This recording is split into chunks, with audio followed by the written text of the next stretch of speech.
मोक्षमार्गस्य नेतारं भेतारं कर्मभूभृतां ज्ञातारं विश्वतत्त्वानां वन्दे तद्गुणलब्धये।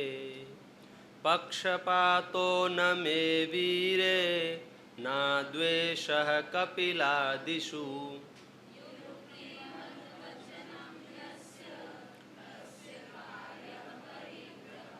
भवबीजाङ्कुरजनना रागाद्यः क्षयमुपगता यस्य ब्रह्मा वा विष्णु वा हरो जिनो वा नमस्तस्मै। जिसने राग द्वेष कामादिक जीते सब जग जान लिया।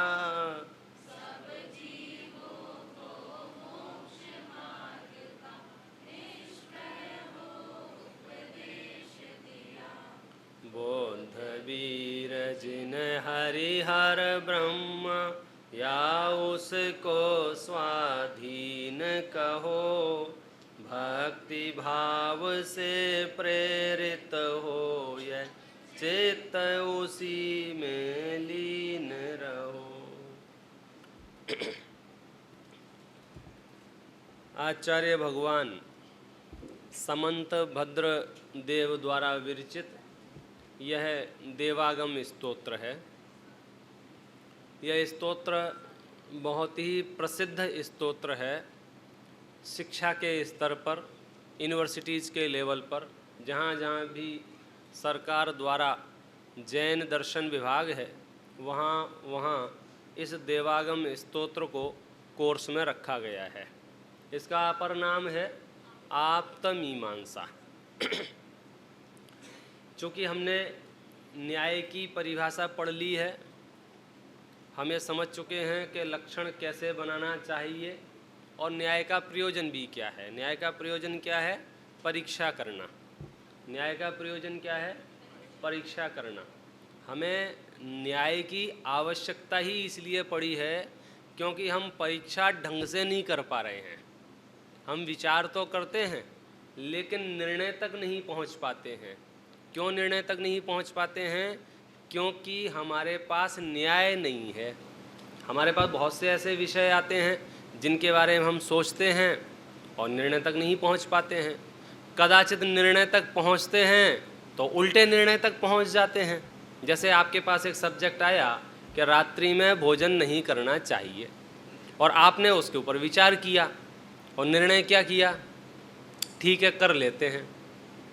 तो अब ये जो विचार करके आपने निर्णय किया तो ये निर्णय सही हुआ या गलत हुआ? बोले आप गलत निर्णय हो गया ये। तो उस गलत निर्णय का आधार क्या था? कि उसके पास न्याय नहीं था। उसको ये समझ में ही नहीं आ रहा है कि मैं ये जो निर्णय ले रहा हूँ वो निर्णय सही ले रहा हूँ या गलत ले रहा हूँ। संशय हुआ था, विचार किया था। क्यों? उसने शास्त्र में पढ़ लिया होगा या किसी के प्रवचन में सुन लिया होगा रात्रि में भोजन नहीं करना चाहिए और खूब थोड़ी देर विचार भी किया, यार छोड़ दें क्या, सब लोग छोड़ रहे हैं, अपन भी छोड़ दें क्या। लेकिन फिर भी छोड़ा नहीं। निर्णय कैसा लिया कि रहने दो। तो ये गलत निर्णय क्यों हुआ? क्यों हुआ? क्योंकि उसके पास न्याय नहीं था, उसके पास युक्तियां नहीं थीं। जबकि दूध वाला जो दृष्टांत दिया था और 1 सेकंड में उसको कहा कि इसमें मकड़ी गिर गई थी, उपदेश नहीं भी दिया तो भी त्याग हो गया। क्यों? उसके पास न्याय था, लॉजिक थे। यदि मैंने इसका सेवन किया तो मेरा अहित होगा। अब रात्रि भोजन में क्या समस्या आ रही है कि हम कन्विंस नहीं कर पा रहे हैं कि यदि रात्रि भोजन करेंगे तो अहित होगा। अब आप प्रूव करते रहो। अच्छा, प्रूव तो उनको करते रहें जिनको जानना हो। हमने तो ताला लगा दिया है कि इन विषयों को सुनना नहीं, इन विषयों को समझना नहीं, इन पे ज़्यादा देर डिस्कशन करना नहीं। क्यों? यदि हमने इस पे ज़्यादा देर विचार किया तो हमारा हित होगा कि अहित होगा? हमको लग रहा है हमारी चीज़ें छूट जाएंगी। मैं तो दृष्टांत मार दिया है।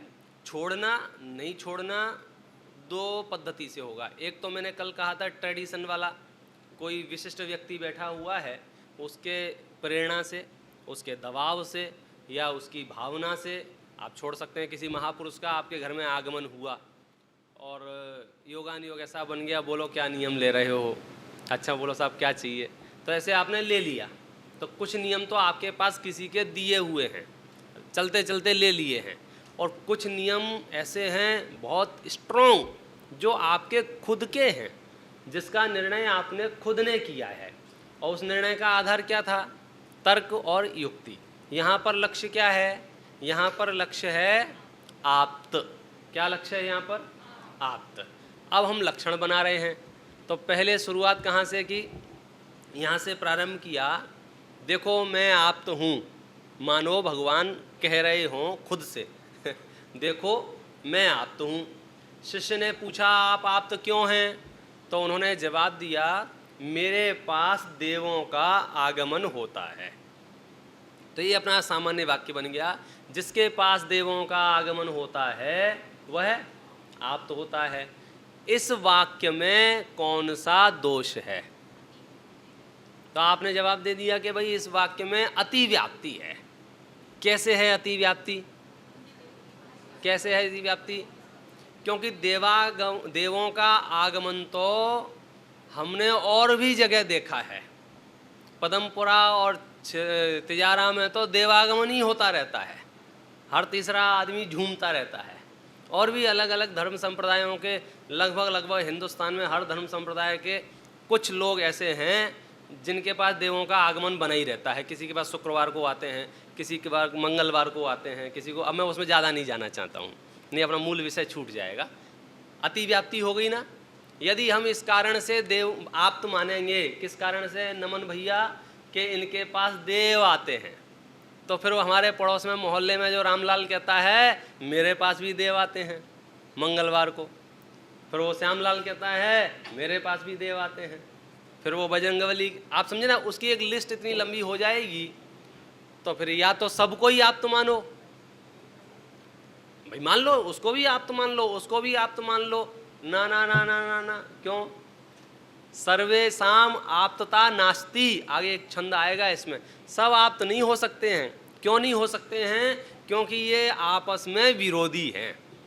आप ये बताओ, एक कह रहा हो हिंसा में धर्म है और एक कह रहा है अहिंसा में धर्म है। अब ये दोनों समान धर्म हो सकते हैं कि नहीं हो सकते हैं? मिंटू भैया, अमन भाई साहब, छोटू लाल जी आओ। वो तो मात्राएं इधर उधर लग जाती हैं, उसमें क्या है? प्रश्न क्या है? आप तो कौन? हम कैसे पहचाने आप को? हम तो अंगूठा छाप हैं, अनपढ़ हैं, तो हम लक्षण बता रहे ना आपको। क्या लक्षण बनाया?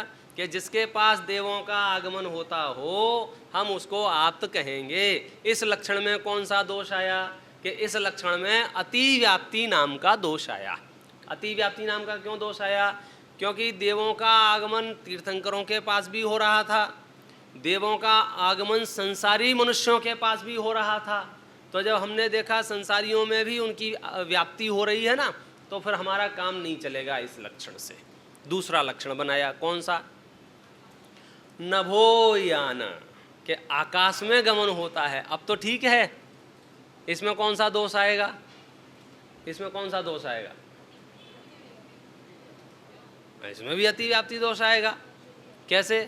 क्योंकि ऐसे और भी लोग हैं जो आकाश में उड़ लेते हैं, और अभी तो समझो धमाधम लोग आकाश में उड़ रहे हैं। जिनने कभी सपने नहीं देखे होंगे आकाश में उड़ने के, वे भी फटाक से 2-2.5 हज़ार रुपये का टिकट कटा के बैठ जाते हैं और उड़ते हैं आकाश में। पूरे हवाई जहाज में बैठे हुए सब लोग कहेंगे देखो मैं आकाश में गमन कर रहा हूँ। तो फिर अतिव्याप्ति हो गई कि नहीं हो गई?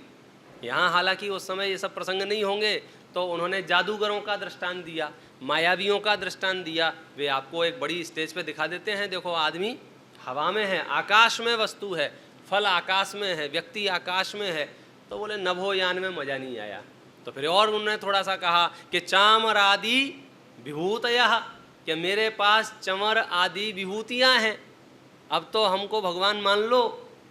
बोलो अमन भैया, हम भगवान को भगवान क्यों मानते हैं? प्रश्न ये चल रही है। और किस भगवान को भगवान माने? तो बोले जिनके पास देवों का आगमन होता हो, जिनका विहार आकाश मार्ग में होता हो, जिनके पास चमर आदि विभूतियाँ हों, हम उनको भगवान मान सकते हैं कि नहीं मान सकते हैं? कि भगवान के पास ये सब चीज़ें हो तो सकती हैं, लेकिन इन कारणों से, इन वजहों से हम उन्हें भगवान नहीं मान सकते हैं। क्यों नहीं मान सकते हैं? क्योंकि इस कारण में अतिव्याप्ति नाम का दोष है। अतिव्याप्ति नाम का दोष समझ गए? बोलो नमन भैया, आप समझाओ। हमारा लक्ष्य है आप्त। क्या लक्ष्य है? आप्त। आप्त माने ब्रैकेट में भगवान लिख लो, तीर्थंकर लिख दो, सर्वज्ञ परमात्मा लिख दो ब्रैकेट में। लेकिन अपनी जो न्याय के शब्दों में जो है हम बार बार आप्त ही बोलेंगे। तो हमको आप्त का लक्षण बनाना था, तो क्या बनाया आप्त का लक्षण?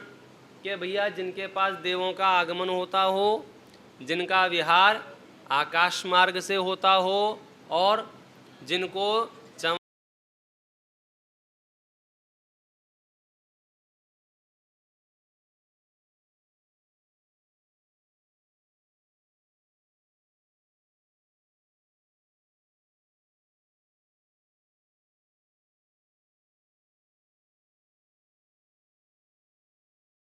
चमर आदि विभूतियाँ हों, हम उन्हें आप्त कह सकते हैं क्या नहीं कह सकते हैं? तो यहाँ कहा कि नहीं कह सकते। क्यों नहीं कह सकते? क्योंकि देवागम नाम के लक्षण में कौन सा दोष है? कौन सा दोष है? अतिव्याप्ति। क्यों है? आप अकेले बताओ क्यों है? भाई इसमें कौन सी महानता है? भाई आपने दावा किया ना मैं आप तो हूँ, और दावे में क्या बातें गिनाई? कि मेरे पास देवों का आगमन होता है। तो आपके मन में क्या आया सबसे पहले? ये तो हमारे पदमपुरा तिजारा में रोज ही आते रहते हैं। फिर तो जिस जिस व्यक्ति के पास देव आ रहे हैं वे सब आप्त हो जाएंगे, और वे सब आप्त हैं नहीं। वे खुद भी कहते हैं हम आप्त नहीं हैं, हम तो मनुष्य हैं। दूसरा दिया आकाश मार्ग का, तो आप तो सही है ना, आकाश मार्ग। भैया तुम्हारे लिए आश्चर्य होगा आकाश मार्ग में, लेकिन ऐसी ये लक्षण यदि हमने बनाया तो ये फिर से कहीं और चला जाएगा। कहाँ? मायावियों में जा सकता है। तीसरा लक्षण बनाया कौन सा? चामरादि विभूतयः। चामरादि विभूतयः माने अब उसमें बहुत सारी चीज़ें आ जाएंगी, यानी जितनी भी उनकी एसेसरीज है, वो क्या कहना चाहिए उसको, छत्र भी उसमें शामिल हो जाएगा, और उसमें चंवर भी उसमें शामिल हो जाएंगे, और भी जो चीज़ें होती हैं। तो अब तो इनको भगवान मानो, तो कहते हैं नहीं। क्यों? माया विश्वपि दृश्यन्ते। आप मूल संस्कृत के श्लोक से जवाब दें। हम इनको आप तो क्यों नहीं मानेंगे? माया विश्वपि दृश्यन्ते, मायावियों में भी देखा जाता है ये सब। तो आचार्य भगवान के क्या शब्द हैं मालूम है? नातस्त्वमसि नो महान। हे भगवान आप इसलिए महान नहीं हो। अब देखना हम भगवान को महान क्यों मानते हैं? अरे भगवान का समोसण देखा है, इतने योजन का है। आपको पता है भगवान के पास 100 इंद्र आते हैं। आपको मालूम है भगवान के 64 चमर ढूंढते रहते हैं। आपको मालूम है भगवान के नगाड़े बजते हैं। आचार्य संबंधपत्र शुरुआत कहाँ से कर रहे हैं? ना तस्त्वमसि नो महान, ना अतः त्वम असि नो महान। आप इस कारण से महान नहीं हो। बात समझ में आ रही है? हाँ बोलो। हाँ क्या? अभी जस्ट आए, कोई बात नहीं, कल से फर्स्ट आ जाना, अपने हाथ में है। ना अतः त्वम असि नो महान। हे भगवान आप इसलिए महान नहीं हो। ये देखो भक्ति करने का स्टाइल देखो, भक्ति करने का तरीका कहाँ से शुरू कर रहे हैं? नकारात्मक, निषेधात्मक। भगवान मैं आपके पास आया हूँ, आप ये मत समझना कि आपके देवता लोग आ रहे थे सो मैं भी आ गया हूँ, आपके चंवर ढूंढ रहे थे इसलिए मैं आ गया हूँ, आपका विहार आकाश मार्ग में हो रहा था इसलिए मैं आ गया हूँ। तो फिर क्या कारण है? क्यों? ये अगली चर्चा कर। देखो इसका मैं अर्थ पढ़ देता हूँ सीधा सीधा। श्लोक तो मुझे लगता है सबको याद हो गया होगा, वो दिन भर का याद हो गया आपको। हाँ, आप सुनाइए थोड़ा सा। माइक है? बिना माइक के सुनाइए, सुनेंगे।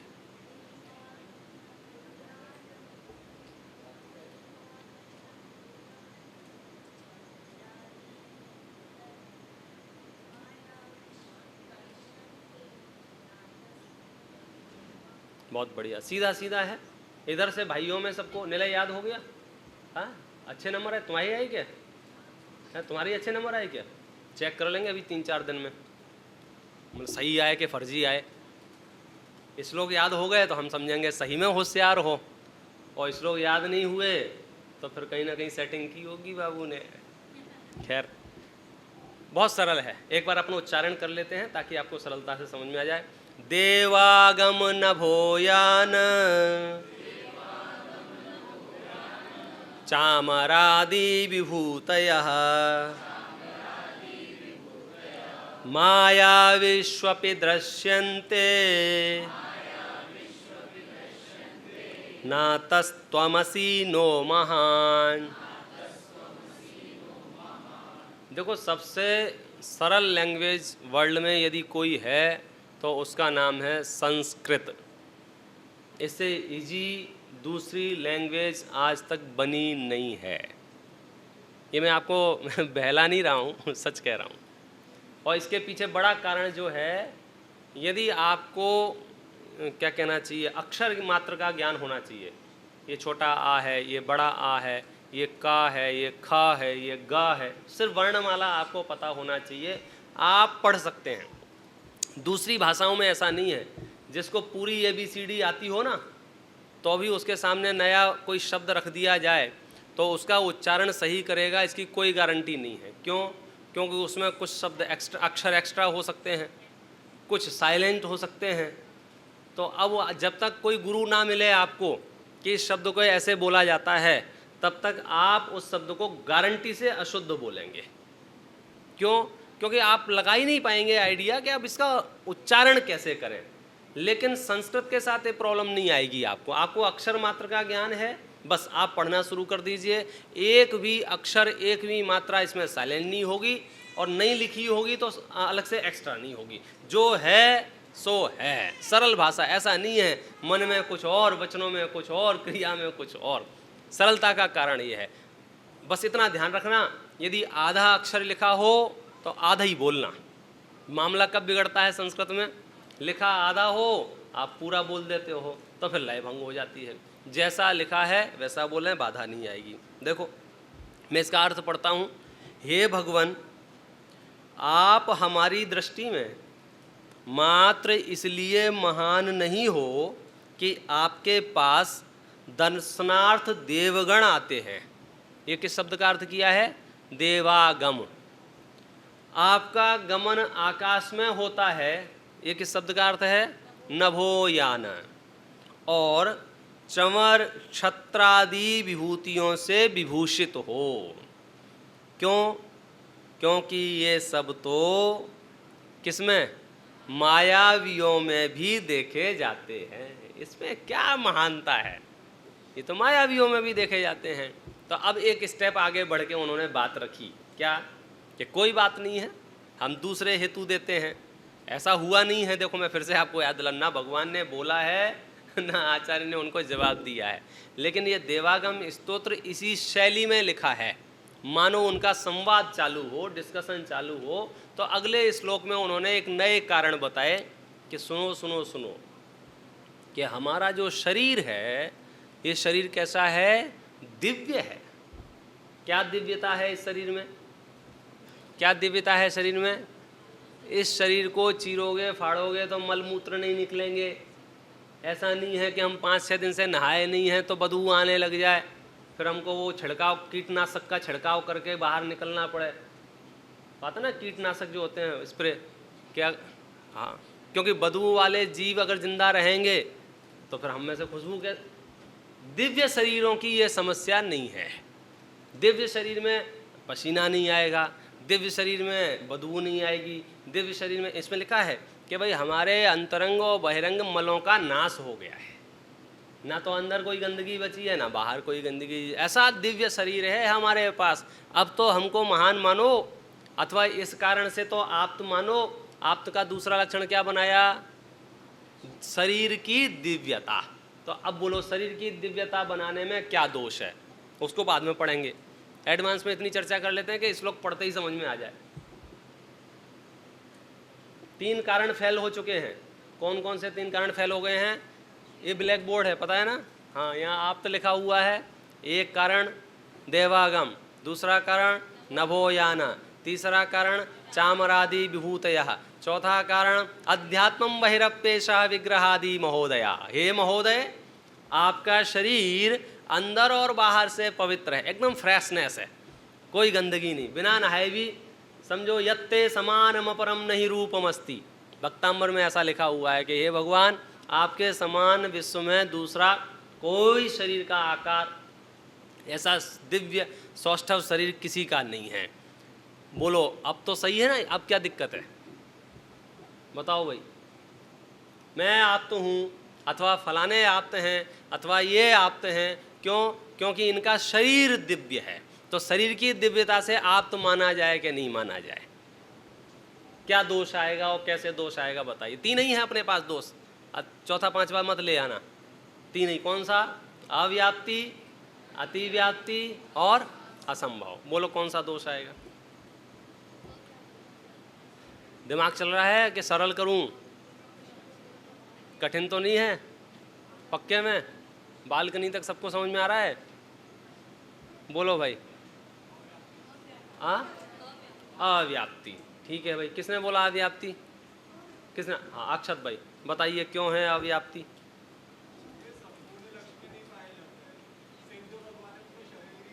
हाँ, देखो इन्होंने भी दिमाग तो लगाया कि भाई आपने कहा कि दिव्य शरीर को यदि हम भगवान का लक्षण माने, आप्त का लक्षण माने, तो उसमें अव्याप्ति आएगी। कैसे आएगी? सिद्ध भगवान छूट जाएंगे। तो अभी यहाँ के लिए मैं समाधान करना चाहता हूँ, छूट जाने दो। आप तो भगवान का जब हम लक्षण बना रहे हैं, अव्याप्ति भी बिठा सकते हैं, नहीं बिठाने में आपत्ति नहीं है, लेकिन आप तो भगवान को हमने पहले प्रारंभ किया था ना, तीर्थंकरों की मुख्यता से, जिनका उपदेश होता है उनकी मुख्यता से, अरहंत परमात्मा की मुख्यता से, क्योंकि धर्म की प्रवृत्ति उन्हीं से होती है। इसलिए अब उनको आप्त के लक्ष्य में आप तीर्थंकरों को लो और फिर ये आंसर दो। आप्त माने अब ये कह रहे हैं कि हमारा दिव्य शरीर है, अब तो हमको महान मानो। हाँ हाँ, ये देखो ये एक ही। तो कौन सा दोष आएगा इसमें? पहले दोष का नाम बताओ। अरे हाँ, इसमें बोले कि अति व्याप्ति आएगा। क्यों?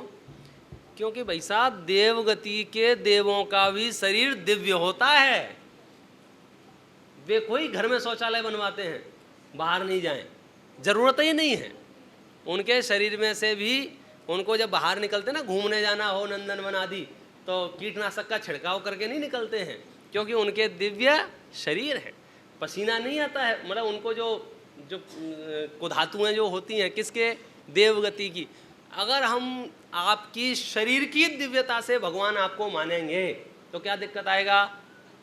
कि देवगति के सारे देवों को आप्त मानना पड़ेगा, क्योंकि दिव्य शरीर तो उनके पास भी है। इसलिए ये मामला जो है फिट नहीं बैठता है। देखो और इसकी बारीकियां अपन जानने का प्रयास करते हैं। एक बार मैं बोलूँगा, आप दोहराएंगे। अध्यात्मं बहिरप्येष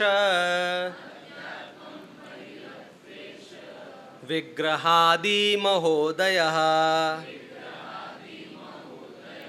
दिव्यः सत्यो दिवौकस्व प्यस्तिरागादिमत्सुसः अध्यात्मं बहिरप्येष विग्रहादि महोदयः दिव्यः सत्यो दिवौकस्व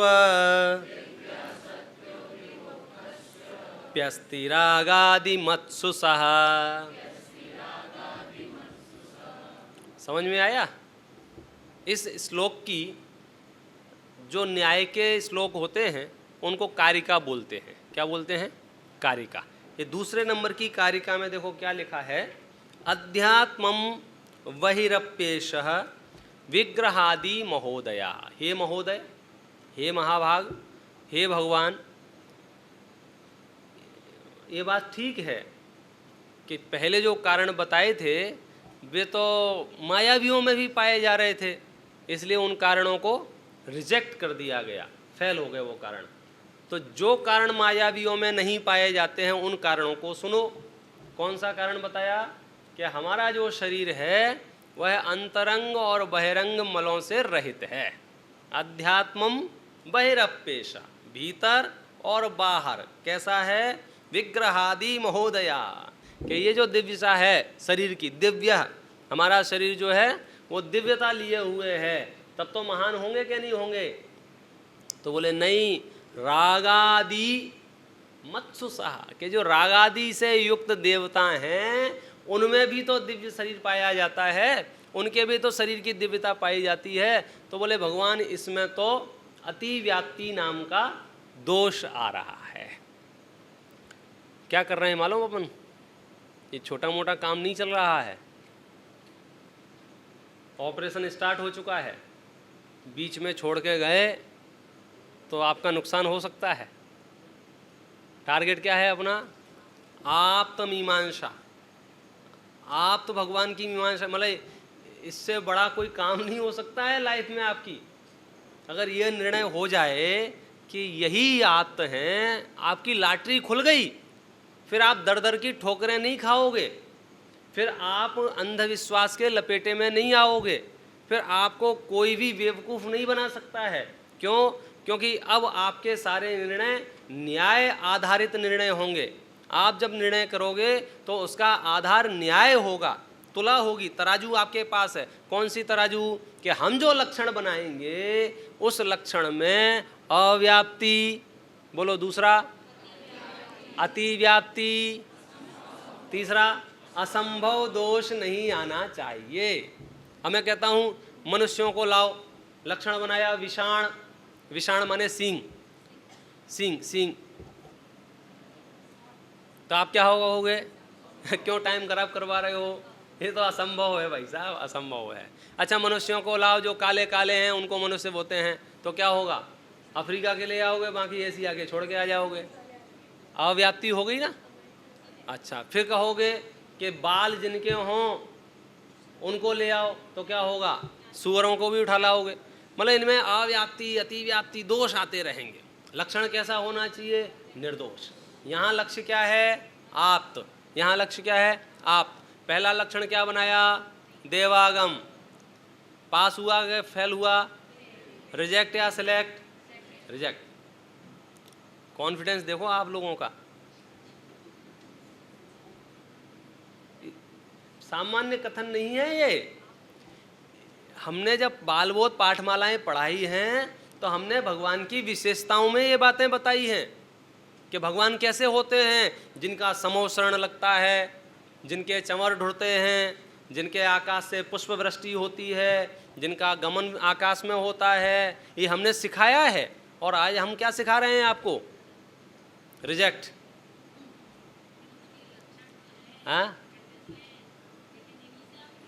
हाँ ये देखो, ये बहुत बढ़िया पकड़ा, ताली बजाओ। क्या कहा? कि ये चीज़ें नहीं हैं। हम ऐसा नहीं कह रहे हैं कि भगवान के पास इतनी एसेसरीज नहीं होती है, बनी रहे, हमको उससे कोई प्रॉब्लम नहीं है। देखो लोक में हम कैसे कहते हैं, कभी कभी सुदामा की श्री कृष्ण से मित्रता थी, बराबर है ना? तो जो सामान्य जल कुकड़े लोग होते हैं ना, वो तो एक ही बात कहते हैं, क्या? मित्रता क्यों होगी? बोलो, सुदामा श्री कृष्ण से क्यों मित्रता की होगी? क्यों मित्रता की होगी सुदामा ने श्री कृष्ण से? हाँ, अब हम उसका उत्तर देने की आवश्यकता नहीं है, आपको समझ में आ गया होगा। अब यार श्री कृष्ण से कौन मित्रता नहीं करेगा? कोई भी कर लेगा, चलता फिरता आदमी। क्यों? क्योंकि उनके पास इतना वैभव है, उनके पास इतनी संपदा है, उनके महल हैं, उनके क्या नहीं है, उनसे कौन मित्रता नहीं कहेगा। लेकिन सुदामा से पूछोगे तो रिजेक्ट। उसने धन के कारण से मित्रता नहीं की है, उसने वैभव के कारण से मित्रता नहीं की है। ऐसे ही भगवान के पास समौसरण है, भगवान के पास विभूतियां हैं, भगवान के पास वैभव है पुण्य का, लेकिन हम जो भक्तों ने भगवान के पास आए हैं वे चंवरों को देखकर नहीं आए हैं, वे भामंडल को देख के नहीं आए हैं, वे वैभव को देख के नहीं आए हैं। तो शरीर की दिव्यता के कारण से पूरे विश्व में ऐसा शरीर नहीं है। किसने कहा नहीं है? रागादि मत्सुसाह। आप देखो ना रागादि देवों में स्वर्ग के देवगति के जो देव हैं उनको कहाँ मल होता है, उनको कहाँ आहार होता है, उनको कहाँ उल्टियाँ होती हैं। ऐसा थोड़ी है ज़्यादा खा ले में तो वो देवता लोग उल्टियाँ करते फिरें और फिर उनको अस्पताल में भर्ती कराना पड़े। किसी देवता को डायरिया होता है कि नहीं होता है? क्यों? ORS का घोल नहीं पिलाना पड़ेगा उनको? नहीं भाई साहब, उनका शरीर दिव्य है। हाँ, खाते ही छः खाते भी हैं क्या? हाँ हाँ एक ही बात है भाई साहब, उनका तो आहार भी अदृश्य है। अभी आपने एक भजन सुना था ना जिस पर डांस किया था, उनका आहार भी अदृश्य है। अब इतना ध्यान से कौन सुने, अपन तो यूं हाँ सही पकड़े जिसने कराया है उसको तो ध्यान रहता ही है। पता नहीं चलता है कब खा लिया। यहाँ बैठे बैठे कितने लोग ऐसा कर लेते हैं, कंठ से अमृत झड़ जाता है ना तो देवताओं को अपने जैसा नहीं है।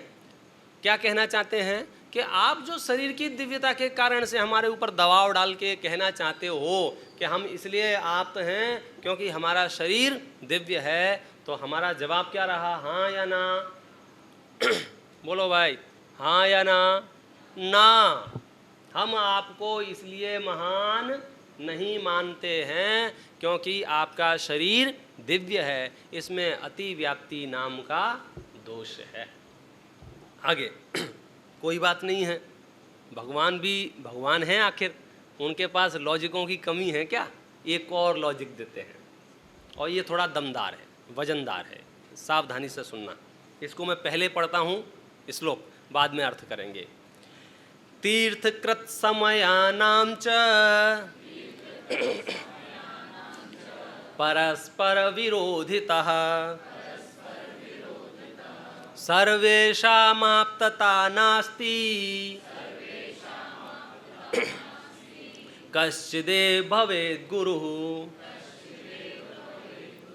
तीर्थकृत समयानां च परस्पर विरोधितः, इसमें विरोधतः है, आपको विरोधितः पढ़ना है। विरोधी शब्द होता है ना, विरोधी अगेंस्ट वाला। परस्पर विरोधितः सर्वेषामाप्तता नास्ति कश्चिदेव भवेत् गुरुः। लक्ष्य क्या है?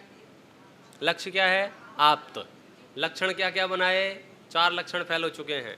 देवों का आगमन फैल, आकाश गमन फैल, चमरादि विभूतियाँ फैल, दिव्य शरीर मायावी तो वो अतिव्याप्ति में दृष्टांत मात्र था, दिव्य शरीर फैल। अब क्या कहते हैं? सुनो सुनो सुनो, हमने जैन धर्म रूपी तीर्थ को चलाया है और आगम की रचना की है। कारण हम आप्त क्यों हैं या इन्हें आप्त क्यों माने? जिन्हें आज का प्रवचन समझ में नहीं आ रहा हो ना, पिछले 2 दिन के प्रवचन सुन के फिर ये वाला प्रवचन सुनना तो समझ में आ जाएगा। अभी मैं फिर से 2 दिन पुराना सुनाया तो फिर ये रह जाएगा। प्रश्न समझ में आ गया कि भाई मैंने तीर्थ की प्रवृत्ति की है, तीर्थकृत, तीर्थ किया है। कौन सा तीर्थ किया है? तीर्थंकरों को तीर्थंकर क्यों कहते हैं मालूम है आपको? वे तीर्थ के कर्ता हैं, वे धर्म तीर्थ के कर्ता हैं, वे धर्म तीर्थ का उपदेश देते हैं। तो उन्होंने जैन धर्म की प्रवृत्ति चलाई है, उन्होंने जैन धर्म के समय की रचना की है। समय शब्द का अर्थ होता है आगम, समय शब्द का अर्थ होता है जिनवाणी। समय शब्द के अनेक अर्थ होते हैं। एक समय शब्द का अर्थ होता है टाइम, एक समय शब्द का अर्थ होता है द्रव्य। ऐसे समय शब्द के अनेक अर्थ हैं। तो यहाँ समय की क्या है? तीर्थकृत समयानां च माने और, तीर्थ और समय को चलाया है। तीर्थ और समय को चलाया है माने जैन धर्म रूपी तीर्थ की प्रवृत्ति की है और आगम की रचना की है। अब बोलो ये तो कारण यार थोड़ा दमदार है, हर एक श्लोक को एक जैसा नहीं कर देना। Reject reject reject. देवों का आगमन लक्षण नहीं बन सकता, आकाश गमन लक्षण नहीं बन सकता, चमर आदि विभूतियाँ लक्षण नहीं बन सकते, उनका दिव्य की शरीर की दिव्यता लक्षण नहीं बन सकती है। तो अब उन्होंने धर्म तीर्थ की प्रवृत्ति की है और शास्त्रों की रचना की है, इसलिए तो भगवान कहला सकते हैं क्या नहीं कहला सकते हैं? बोलो आपका क्या मन है मिंटू भैया? नहीं कहला सकते? हाँ, अब क्या करोगे यार? अब इससे आगे क्या लागे थे? ये तो ब्रह्मास्त्र फेंका, इसके बाद वे लॉजिक वॉजिक नहीं देंगे। ये तो ब्रह्मास्त्र चला दिया, छोड़ो जाने दो शरीर फरीर को, समोसरण को, ऐसे शरीर को, रुपया पैसों को। मैंने धर्म तीर्थ की प्रवृत्ति की है, मैंने जिन शासन की स्थापना की है, मैंने जिन शासन की प्रवृत्ति की है, मैंने शास्त्रों की रचना की है। अब तो मुझे आप तो मानो। बोलो भाई क्या प्रॉब्लम है? हाँ, जो देखो इसने थोड़ा सा हिंट तो दी है। समझ में आ रहा है आपको प्रकरण क्या चल रहा है? क्योंकि अदालत में बैठने वाले को यदि मुद्दा नहीं पता होगा तो बोर हो जाएगा, और अदालत में बैठने वाले को मुद्दा पता होगा तो उसके जितना मजा विश्व में किसी को नहीं आएगा।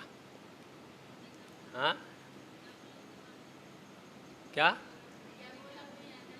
भैया ने क्या बोला पता नहीं चला? हम क्यों बताएं, आप अपना बताओ ना। मुद्दा क्या चल रहा है?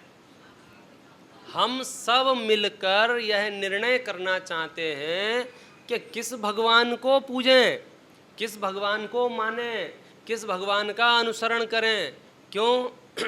क्योंकि यहाँ बाढ़ आई हुई है, भगवानों की बाढ़ आई हुई है, और ये निर्णय करना मुश्किल है किसका अनुसरण करें और किसका अनुसरण नहीं करें। अधिकांश लोग तो जो अनुसरण करते हैं या तो कुल परंपरा से, भाई मैं तो जिस कुल में पैदा हुआ हूँ उस कुल में सेवन करूँगा।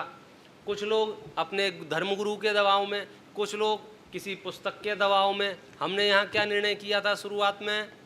पक्षपातो न मे वीरे ना द्वेषः कपिलादिषु, कि ना तो मुझे महावीर में पक्षपात है और ना मुझे अन्य मतों से किसी व्यक्ति से कोई द्वेष है।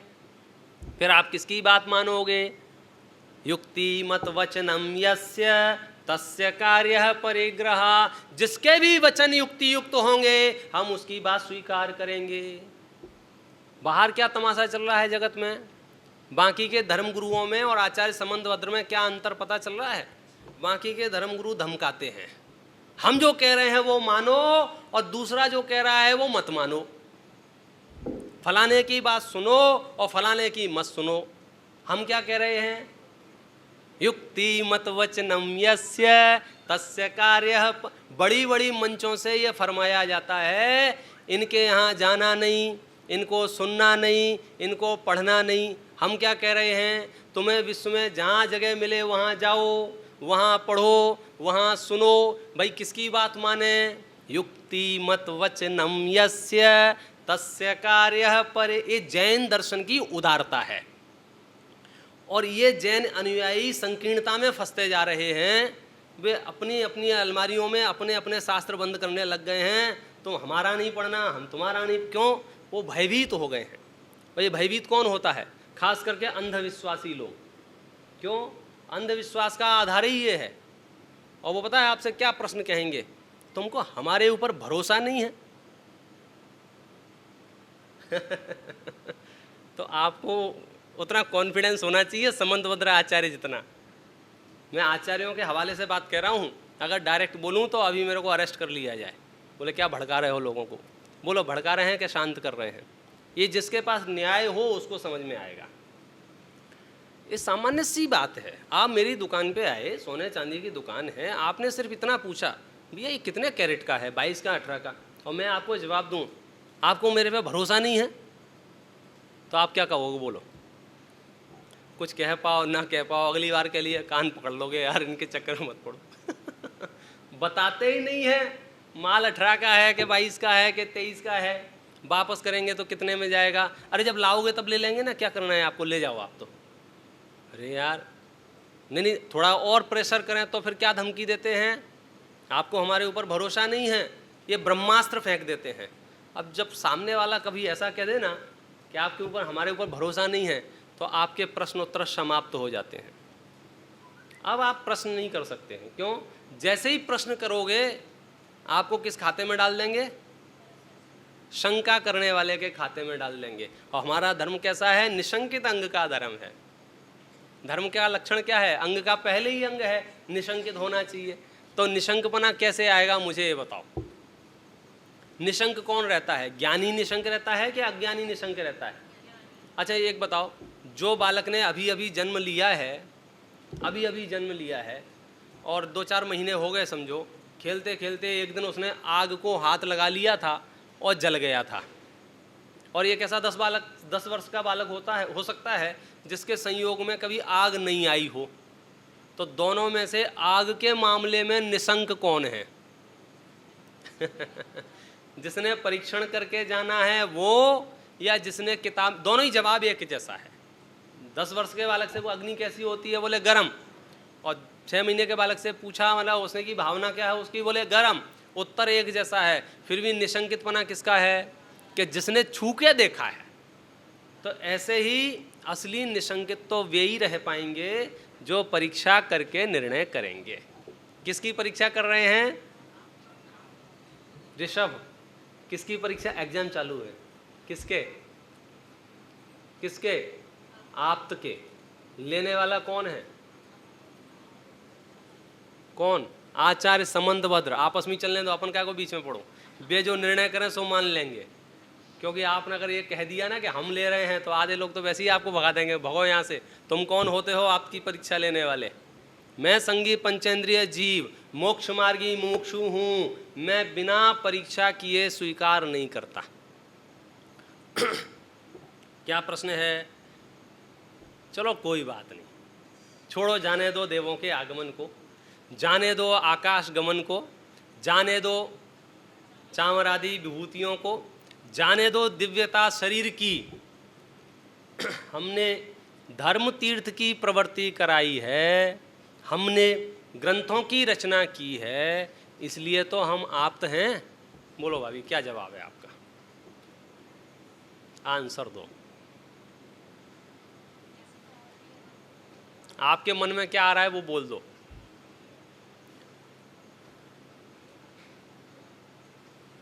शब्दों की सरलता करूं कि भाई ये भगवान है क्या नहीं है? हाँ है। क्यों है? देव आते हैं, नहीं बोले, दूसरा कारण बताओ। आकाश में गमन होता है, नहीं, दूसरा कारण बताओ। चमरादि विभूतियाँ हैं, नहीं, दूसरा कारण बताओ। इनका दिव्य शरीर है, नहीं, दूसरा कारण बताओ। तो क्या कारण बताया? तीर्थ और समय के कर्ता हैं। अब तो ठीक है, बोलो हाँ या ना, जोर से पूछ के बता दो। नहीं है ना?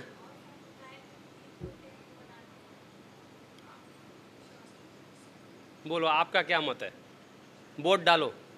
नहीं, हाँ या ना? ना। मिंटू भैया कमाल कर दिया है, आपको पता भी है आप क्या बोल रहे हो। आदिनाथ भगवान ने दीक्षा ली 4000 राजाओं के साथ, वे 4000 के 4000 फेल हो गए, आप समझे ना।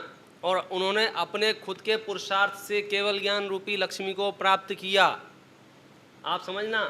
फिर उन्होंने धर्म का उपदेश दिया, फिर उन्होंने धर्म चलाया, फिर उन्होंने जैन धर्म चलाया। यद्यपि ये जैन धर्म अनादि से है, तथापि इस युग में प्रवृत्ति विशेष उनके द्वारा हुई है, इसलिए भाषा ऐसी ही बनती है कि आदिनाथ भगवान ने समझो धर्म की प्रवृत्ति की और ग्रंथों की रचना की, द्वासंगमयी जिनवाणी की रचना की। तो बोलो मान लें उनको भगवान इस कारण से।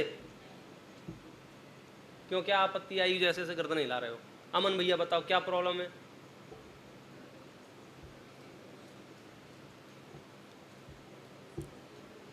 क्या प्रॉब्लम है? निलय भैया क्या प्रॉब्लम है?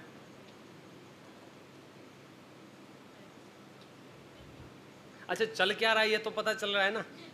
नहीं, नहीं बोले मैं प्रॉब्लम पूछे जा रहा हूँ और बच्चों को यही पता नहीं चल पा रहा हो भाई सब चल क्या रहा है।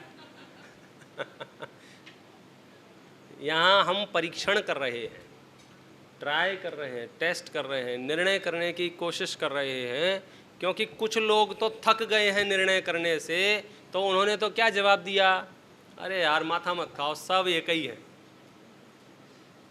शॉर्टकट। और आधे से ज़्यादा मूर्खों को ये वाक्य बहुत पसंद आता है, कौन सा, सब एक ही है। क्यों, कौन दिमाग लगाए, अपने को क्या करना है, फोटो ही तो खिंचाना है सबके साथ और व्हाट्सएप पे ही तो डालना है, प्रसिद्धि ही पाने के लिए तो ये मनुष्य पर्याय मिली है। हमको 4 मालाएं पहनने को मिल जाए मंचों से, इससे ज़्यादा ज़िंदगी में और क्या चाहिए। नहीं भाई साहब, ये लक्षण जो आपने बनाया है ना, कौन सा 4 मालाओं में सार्थकता है, इसमें अव्याप्ति है, इसमें अतिव्याप्ति है, इसमें असंभव है, हर जगह।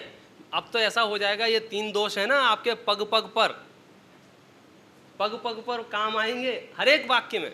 नहीं, इसलिए ये जीवन नहीं है। जीवन किसके लिए था भाई, मोक्ष मार्ग की शुरुआत हो, तो मोक्ष मार्ग की शुरुआत कब होगी, जब मोक्ष मार्ग ही मिले, मोक्ष मार्ग का कोई नेता मिले। तो मोक्ष मार्ग का ये नेता है, ये निर्णय कैसे करें, अरे कैसे क्या करें, तुम्हें दिख नहीं रहा है इतने योजन का समोसरण लगा हुआ है उनका, तुमको दिख नहीं रहा है उनके पास 100 देवता हाजिरी अटेंडेंस डालने को तैयार खड़े हैं, तुमको दिख नहीं रहा है सुगंधित वायु बह रही है, तुमको दिख नहीं रहा है।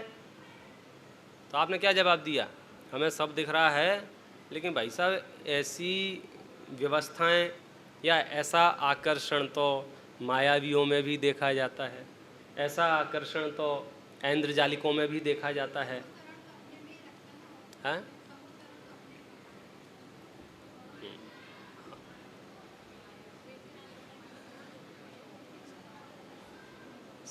इनका प्रश्न समझ में आया, इनका प्रश्न है कि भाई साहब समोसरण तो अपने ही भगवान का लगता है ना, तो ये तो आपका लक्षण मान लो भाई, समोसरण और कहाँ लगता है।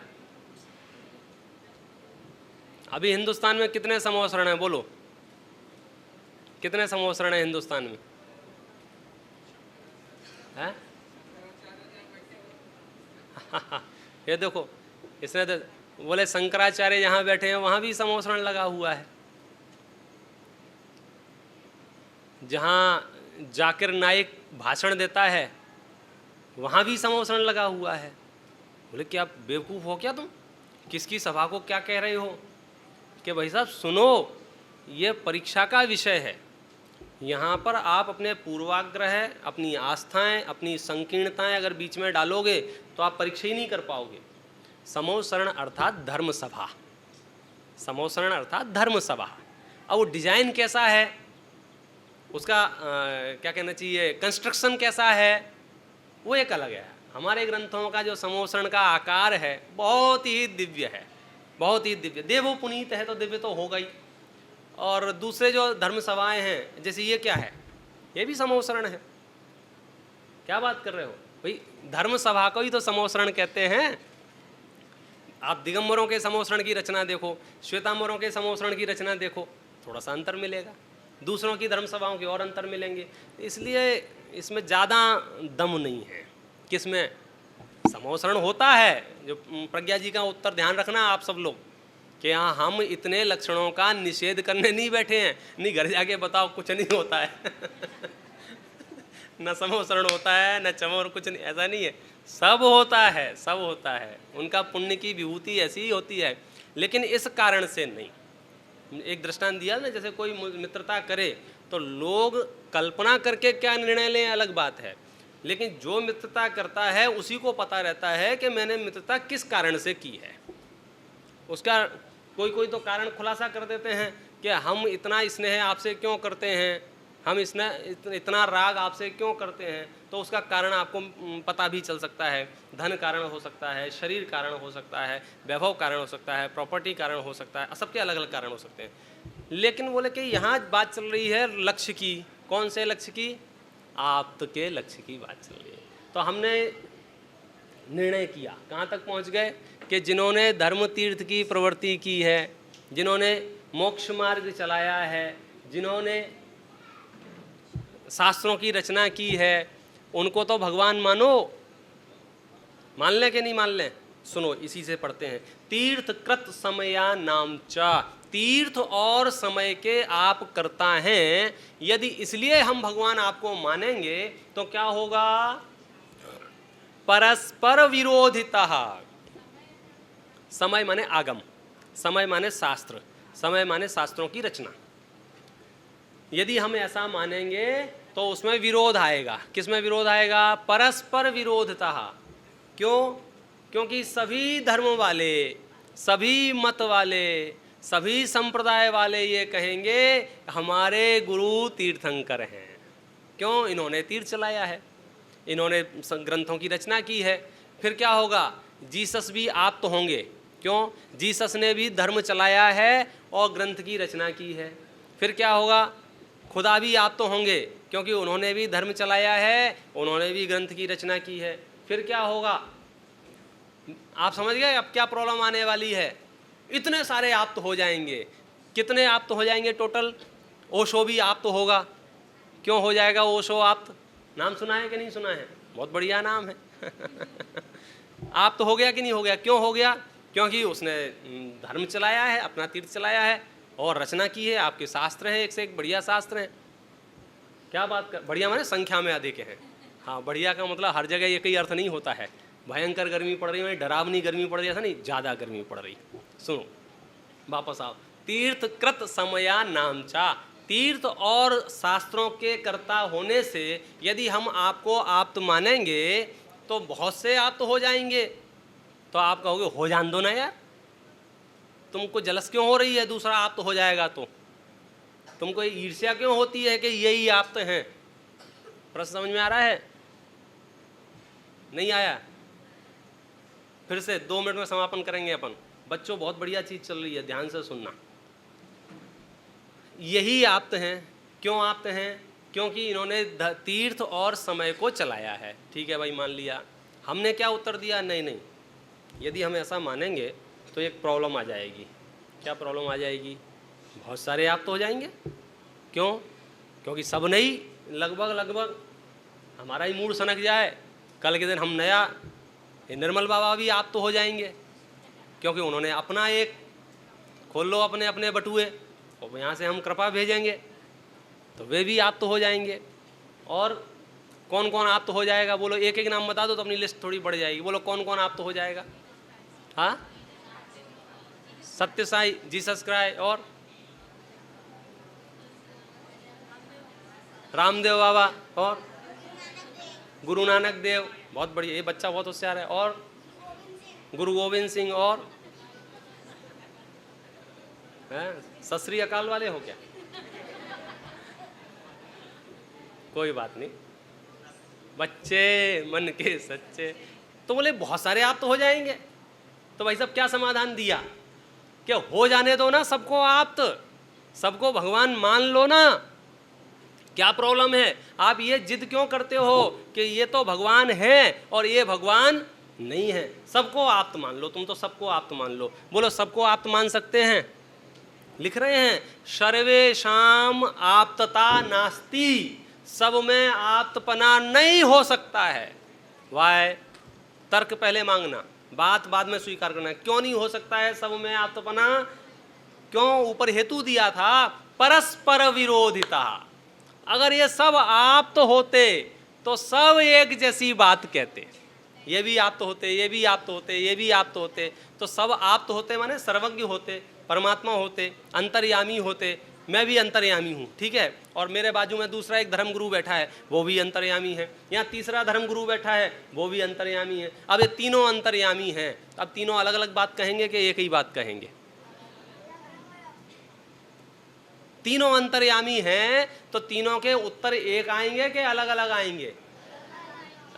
अगर एक आए तब तो वे तीनों अंतर्यामी कहलाएंगे, और यदि अलग अलग उत्तर आएंगे तो वे तीनों अंतर्यामी नहीं हो सकते हैं। कश्चिदेव भवेद गुरु, कोई एक इनमें से गुरु हो सकता है, कोई एक इनमें से आप तो हो सकता है। समझो दो बच्चे कभी कभी आ जाते हैं और विपरीत कथन करते हैं, एक कहता है इसने मेरे पैसे चुराए, दूसरा कहता है मैंने नहीं चुराए। अब कोई मंदबुद्धि लोग होते हैं, दोनों को भगा दो यहाँ से, केस लड़ना ही नहीं चाहते हैं। जबकि स्पष्ट था, जब दो बालक विरुद्ध कथन कह रहे थे तो उनमें से कोई एक ही सही होगा, दोनों सही नहीं हो सकते हैं और दोनों गलत नहीं हो सकते हैं, दोनों सही नहीं हो सकते हैं, दोनों गलत नहीं हो सकते हैं। इसलिए आपको अब थोड़ी बुद्धि तो लगानी पड़ेगी। किसमें? आप तो कौन हैं, आप तो कौन हैं? तो जो कारण अभी तक बताए थे वे कारणों में अतिव्याप्ति नाम के दोष की मुख्यता है। किन किन कारणों में? समरी, देवों के आगमन में अतिव्याप्ति, आकाश गमन में अतिव्याप्ति, चमरादि विभूतियों में अतिव्याप्ति, शरीर की दिव्यता में अतिव्याप्ति, और तो और क्या कहें, तीर्थ और शास्त्र की रचना में भी अतिव्याप्ति दोष आता है। आशा करते हैं कल 72 लक्षण बनाएं और हम इस निर्णय तक पहुँचें कि आखिर आप होते कौन हैं। ओम नमः सिद्धाय।